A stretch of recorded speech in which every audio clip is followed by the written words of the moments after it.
केसी वेणुगोपाल जी, P Chidambaram जी,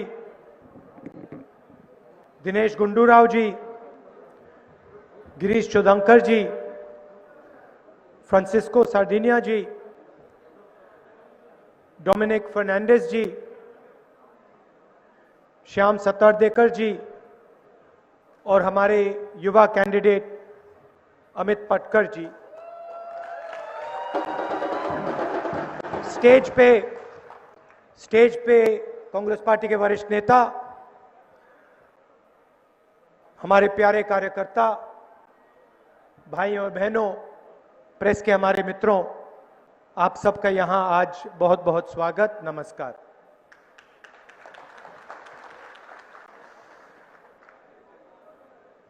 हमारे सामने चुनाव है, आपको अपनी सरकार चुननी है, गोवा की सरकार चुननी है। मैं चाहता हूं कि कांग्रेस पार्टी की सरकार जो अब बनने वाली है वो किसी नेता की सरकार ना हो, किसी एक व्यक्ति की सरकार ना हो, मगर वो सरकार गोवा की जनता, गोवा के युवा, गोवा के किसान, मजदूर, छोटे दुकानदार, उनकी सरकार। मतलब जो भी निर्णय हम लेंगे, हम आपसे पूछकर, आपसे बात कर कर, आपकी बात सुनकर हम निर्णय लेंगे। गोवा के सामने दो तीन बड़ी समस्याएं हैं, उनको आप मुझसे अच्छा जानते हो। सबसे बड़ी समस्या रोजगार की है, और यह समस्या सिर्फ गोवा में नहीं है, पूरे देश में आज बेरोजगारी छाई हुई है। मैंने पार्लियामेंट के भाषण में दो हिंदुस्तान की बात की। मैंने कहा कि एक देश के अंदर आज दो देश बन गए हैं। एक देश अरबपतियों का, चुने हुए लोगों का, 100-200 लोगों का, उनके पास अरबों रुपए, जो भी वो चाहते हैं होता है। दूसरा हिंदुस्तान गरीब हिंदुस्तान, बेरोजगारी का हिंदुस्तान, महंगाई का हिंदुस्तान, दुख और दर्द का हिंदुस्तान। और यह देश बंटा जा रहा है। एक तरफ चुने हुए अमीर लोग, दूसरे तरफ लाखों करोड़ों गरीब लोग। ऐसा हिंदुस्तान और ऐसा गोवा हमें नहीं चाहिए। अगर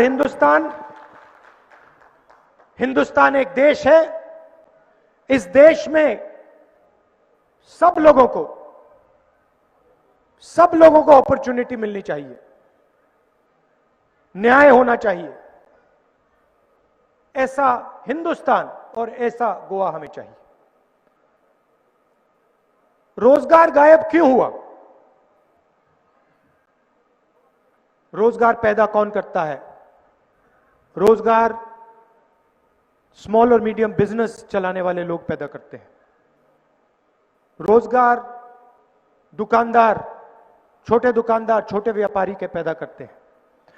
और पिछले 8 सालों में दिल्ली की सरकार ने इन लोगों पर आक्रमण किया है। मैं आपसे सवाल पूछना चाहता हूं, दिल्ली की सरकार ने नोटबंदी की, आप सब बैंक के सामने खड़े हुए थे, याद है आपको? याद है ना? अब आप मुझे बताओ, नोटबंदी से हिंदुस्तान की गरीब जनता को क्या फायदा हुआ? मुझे आप बताइए, कुछ फायदा नहीं हुआ। जो छोटे दुकानदार थे, स्मॉल और मीडियम बिजनेस वाले थे, किसान थे, मजदूर थे, उनको चोट लगी। जब आप बैंक के सामने खड़े थे, उस लाइन में आपने हिंदुस्तान के किसी अरबपति को देखा? कोई खड़ा था? एक अमीर व्यक्ति खड़ा था लाइन में? ना। उसके बाद गलत जीएसटी लागू की, एक बार फिर छोटे व्यापारियों पर, स्मॉल और मीडियम बिजनेस वालों पर आक्रमण। नतीजा क्या हुआ है? नतीजा यह हुआ है कि जो हमारे स्मॉल और मीडियम बिजनेस चलाने वाले लोग हैं, जो रोजगार देते थे, उनके बिजनेस सब बंद हो गए, वो रोजगार नहीं दे पा रहे हैं। तो आज हिंदुस्तान में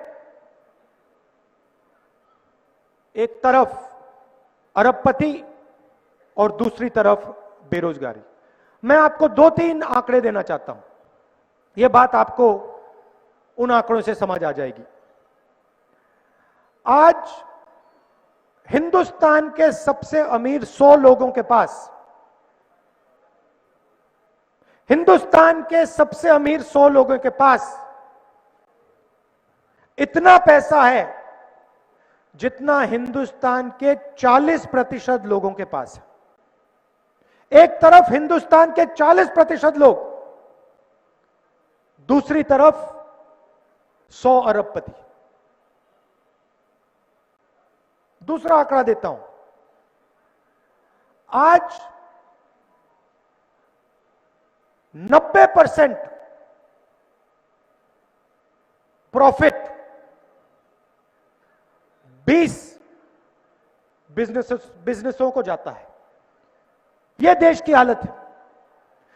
गोवा के बारे में मैं आपको क्या समझाऊं? आप जानते हो कि टूरिज्म इंडस्ट्री के साथ क्या हुआ। आप जानते हो रोजगार कैसे गायब हुआ। माइनिंग का क्या हुआ?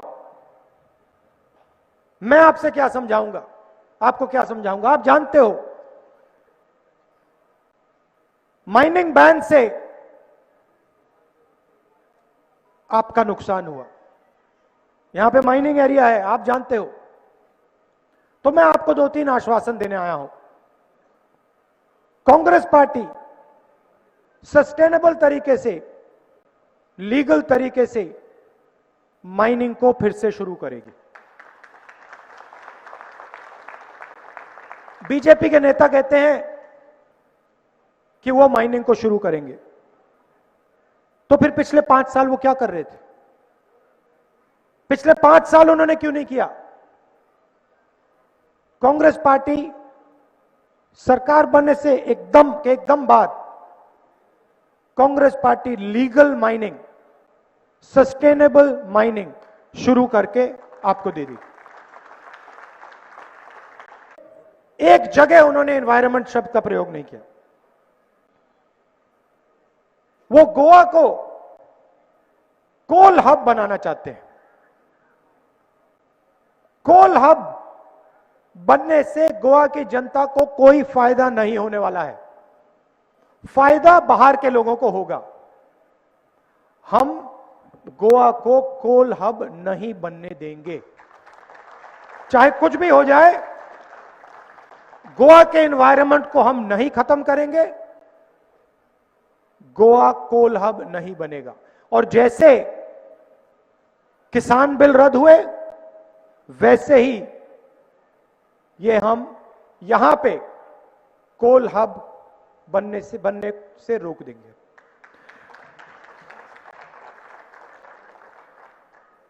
तीन चार वायदे हम आपसे करना चाहते हैं। 4 वायदे हैं। सबसे बड़ा वायदा न्याय योजना। 2 हिंदुस्तान की बात की, एक अमीर हिंदुस्तान अरबपतियों का, दूसरा गरीब हिंदुस्तान। हम गोवा में गरीबी को मिटाना चाहते हैं। एक बहुत ऐतिहासिक कदम हम लेने जा रहे हैं। गोवा के सबसे गरीब परिवारों को गारंटीड 6,000 रुपए महीने का कांग्रेस पार्टी सीधा डायरेक्ट बैंक अकाउंट में डाल के दे दी। गरीबी को गोवा से हम मिटा डालेंगे। 30% रिजर्वेशन महिलाओं को सरकारी नौकरी में। मैंने रोजगार की बात की, 500 करोड़ रुपए 500 करोड़ रुपए हम रोजगार पैदा करने के लिए रखेंगे पहले बजट में। इस पैसे का क्या प्रयोग करेंगे? सबसे पहले जैसे मैंने कहा, माइनिंग को हम चालू करेंगे। टूरिज्म सेक्टर में हम पैसा इन्वेस्ट करेंगे। अलग अलग लोगों से, टूरिज्म सेक्टर के अलग अलग लोगों से मैंने स्वयं बात की है, हमारे नेताओं ने बात की है। हम जानते हैं कि टूरिज्म सेक्टर को किस प्रकार से रिवाइव किया जाएगा और हम इस सेक्टर को एक बार फिर रिवाइव करके दिखा देंगे। आज गोवा की अर्थव्यवस्था बिल्कुल बंद पड़ी है। कोरोना के समय बीजेपी ने गोवा को मिसमैनेज किया, नोटबंदी, जीएसटी लागू करके इन्होंने गोवा की जो अर्थव्यवस्था है उसको नष्ट किया, उसको खत्म किया। हमारे पास एक्सपर्टीज है, हम जानते हैं गोवा की अर्थव्यवस्था को कैसे चालू करा जाएगा। तो हम ये काम आपके लिए करके दिखाएंगे।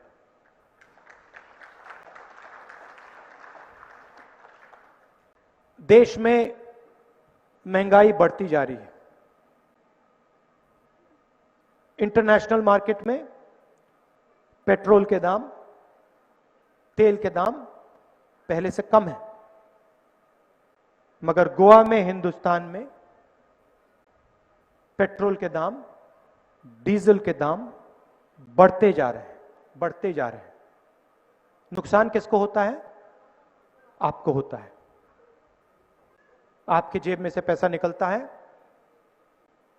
और अरबपतियों के जेब में जाता है। हम महंगाई को कंट्रोल करेंगे और हम गारंटी करके पेट्रोल के दाम पर कैप लगाएंगे।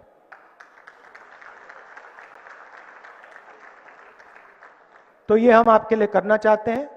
अंत में मैं आपको कहना चाहता हूं कि हमारी जो टीम है, ये गोवा की टीम है। आपने कहा था हमें डिफेक्टर्स को कैंडिडेट नहीं बनाना चाहिए, हमने एक डिफेक्टर को कैंडिडेट नहीं बनाया। आपने हमें कहा कि इस बार युवाओं को मौका देना चाहिए, हमने कैंडिडेट लिस्ट में युवाओं को मौका दिया और एक उदाहरण आपके सामने बैठे हैं। और मैं जानता हूं कि आप इनको बोलने की भी जरूरत नहीं है, मैं जानता हूं आप इनको चुनाव जिता रहे हो।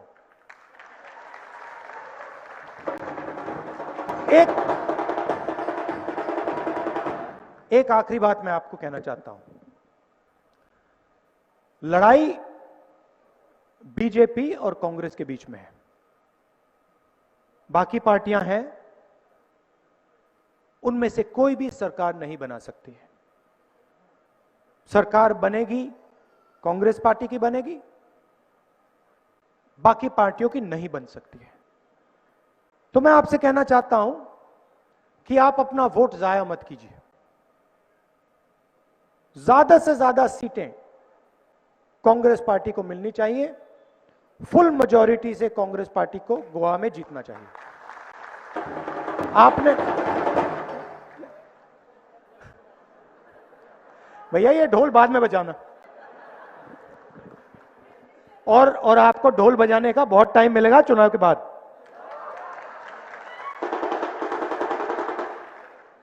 तो अपना वोट जाया मत कीजिए। भारी बहुमत से कांग्रेस पार्टी को जिताइए और फुल मेजॉरिटी कांग्रेस पार्टी को दिलाइए। 30-35 सीटें आनी चाहिए। बहुत बहुत धन्यवाद। नमस्कार। जय हिंद।